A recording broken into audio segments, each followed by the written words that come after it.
சக்தி கிட்ட நம்ம செல்வி சொன்ன உண்மை. அதிர்ச்சியில செழியன். அடுத்து என்ன நடக்க போகுது அப்படிங்கிறது குறித்து சின்ன கெஸ்ஸிங் தான் நாம இந்த வீடியோல பார்க்க போறோம்.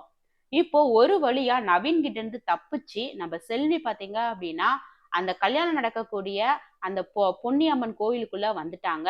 கோயிலுக்குள்ள வந்த உடனேயே நம்ம நவீன் துரத்திட்டு வர்றாங்க. வேகமா வந்து நம்ப சக்தி அப்படின்னு சொல்லி கத்துறாங்க. உடனே அந்த இடத்துக்கு நம்ம மீனாவும் சக்தியும் ஓடி வந்து நம்ம செல்வி கீழ விழுந்திருக்காங்க. தூக்கி விடுறாங்க. "எதுக்கு செல்வி இப்படி ஓடி வர்ற? என்ன ஆச்சு?" அப்படின்னு சொல்லும்போது, நான் உன்கிட்ட ஒரு முக்கியமான விஷயம் சொல்லணும்க்கா" அப்படின்னு சொல்லி நம்ம செல்வி சொல்றாங்க. "என்ன விஷயம்? எதுக்கு இவ்ளோ பதட்டமா இருக்க?" அப்படின்னு சொல்லி கேட்கும்போது, உண்மையாலுமே வந்து தென்னரசு மாமாவ வந்து கொன்னது வந்து வேல் மாமா கிடையாது. நான் தான் வந்து தென்னரசு மாமாவ கொன்னேன் அப்படின்னு சொல்லிட்டு நம்ம செல்வி சொல்றாங்க. அத கேட்டு நம்ம மீனா, சக்தி 2 பேருமே ஷாக் ஆகுறாங்க.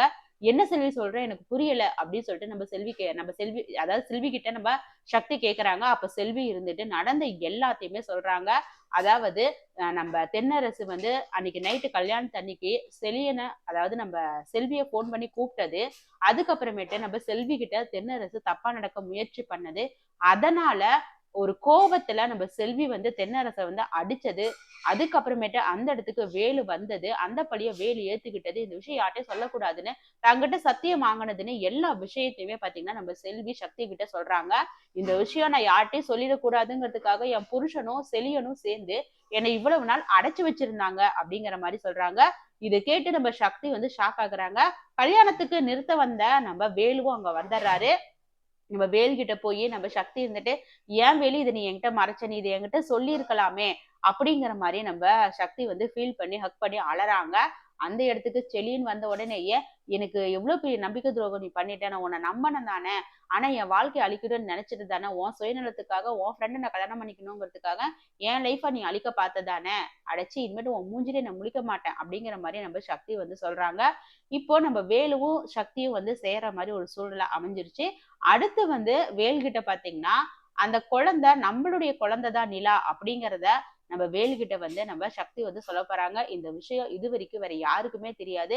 நம்ம சக்திக்கும் தேனுக்கு தவிர. இப்ப அந்த விஷயம் வேலுக்கு தெரிய வரப்போது. அடுத்து தேனுடைய கல்யாணம், அதுக்கப்புறமேட்டு ரம்யா நம்ம வேல லவ் பண்ணது, இந்த விஷயங்கள் எல்லாம் அடுத்த கட்ட கதைக்களமா நகரப் போகுது. இதுக்கு இடையில நம்ம சக்தி வந்து பார்த்தீங்க அப்படின்னா, நம்ம செல்வி வந்து நான் சரண்டர் அடையறேன் அப்படின்னு சொல்லும்போது, இல்ல அதுக்கு தான் வேல் தண்டனைய அனுபவிச்சுட்டாரு தானே! நீ சரண்டர் அடையாத.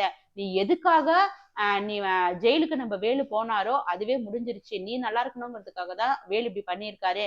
ஆனா நீ போய் இப்ப சரண் அடிச்சுட்டன்னா, இவ்வளவு நாள் வேல் கஷ்டப்பட்டது, ஜெயிலுக்கு போனது எல்லாமே வந்து வீணா போயிடும். அதனால இந்த விஷயம் நமக்கு மட்டும் தெரிஞ்சதா இருக்கட்டும். இத விட்று. வீட்லயும் யார்கிட்டயும் சொல்ல வேண்டாம். அப்படிங்கிற மாதிரி வந்து நம்ம சக்தி சொல்லிட போறாங்க. செலியன பத்தியும் உன்னுடைய புத்தி என்னன்னு தெரிஞ்சுச்சு. இத நீ வீட்ல சொன்ன அப்படின்னா, அது உங்களுக்கு தான் அசிங்கம். இந்த விஷயம் யார்ட்டயும் சொல்லாதீங்க அப்படிங்கிற மாரி நம்ம சக்தி சொல்லிட போறாங்க. எப்பவும் போல வீட்ல இருக்க போறாங்க. ஆனா வேல் கூட தான் வாழ போறதா சக்தி தன்னுடைய அப்பா, அம்மா கிட்ட சொல்லப் போறாங்க. சோ இப்படியெல்லாம் தான் அடுத்த கட்ட கதைக்குள்ள நகரும் அப்படின்னு சொல்லி நினைக்கிறேங்க.